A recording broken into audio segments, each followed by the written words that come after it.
Hello. Well, let's see. I've got the parents at the off and on tour guide, off and online tour guide office, and they're meeting the various guides. And got to keep these names straight. Janny, as soon as he heard Raf introduce himself, he said, "Oh yes, I've got some questions for you."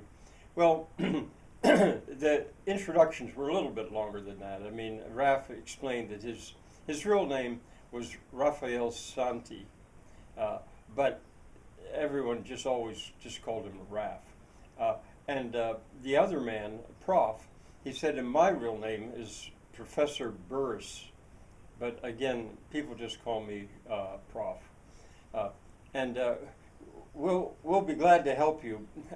But the problem was, both of them had clients at that very moment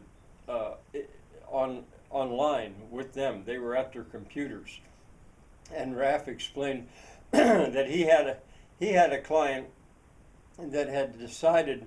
See, back in Europe, it was later in the day, and he decided that since it was Monday, and he wanted to see that falls. I can't remember the name of it now. That falls that Sherlock Holmes in fiction was supposed to fall off, fighting Moriarty, I think was his name, and he wanted to see that falls because it was really there. But the little train wasn't operating on Monday, and so he decided he'd walk up to see that falls, and he got lost. He got lost, not in the real pretty kind of Alps that's all groomed and stuff. He'd got himself bushwhacking through briars and stuff, and Raf said, I got to talk to him. I got to get him down off there before he decide. When he hears that falls, he's going to want to go to it, and if he's not careful, he'll fall to his death. I know that falls. So he said, I can't talk right now, but tell you what, later, Prof had a client too.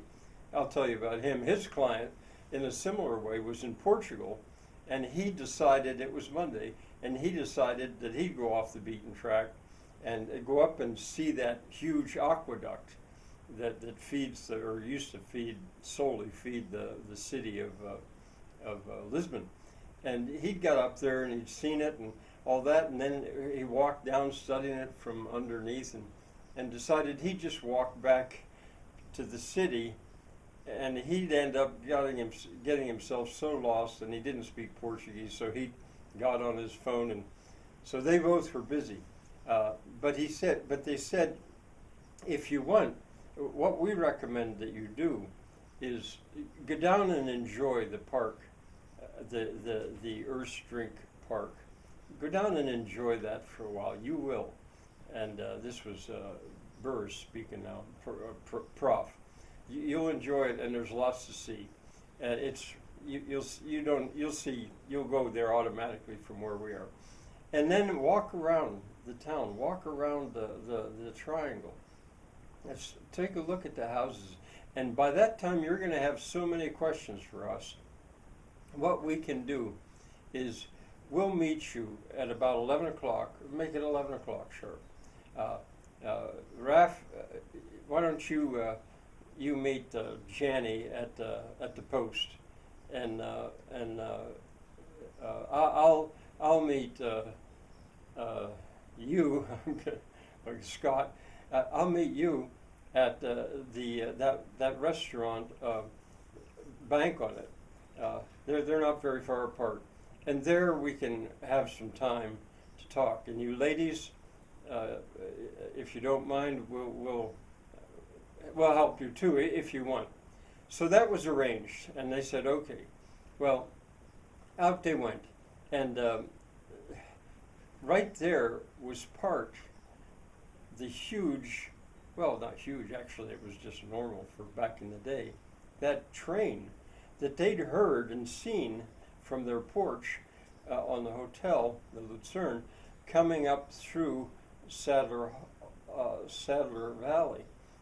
And there it was parked waiting for another day's work with the engine on the uphill side.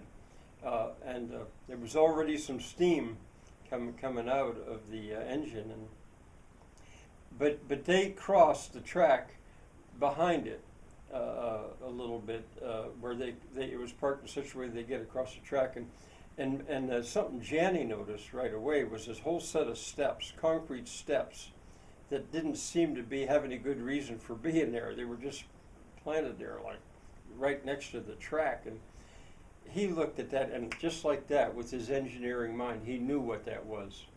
He said, "That's a milk stand. That's where they used to, in the old days, unload milk for the town." And then they'd take them down the steps, and because there were steps going toward the road and steps coming toward them, and that was the town's supply of fresh milk. He knew it right away. It looked like it hadn't been used, though, in a long time. But anyway, they walked on with the engine, well, the gorgeous train station, which had been rebuilt. They thought they were going to take some more time to go in there and take a look around, because it was restored, it was beautiful, and there was a canopy. And they walked out a little ways, and there below them, they could see the near side of the Drink Park. And I think I'll take another video to tell you, to begin to tell you what they saw down there. Bye for now.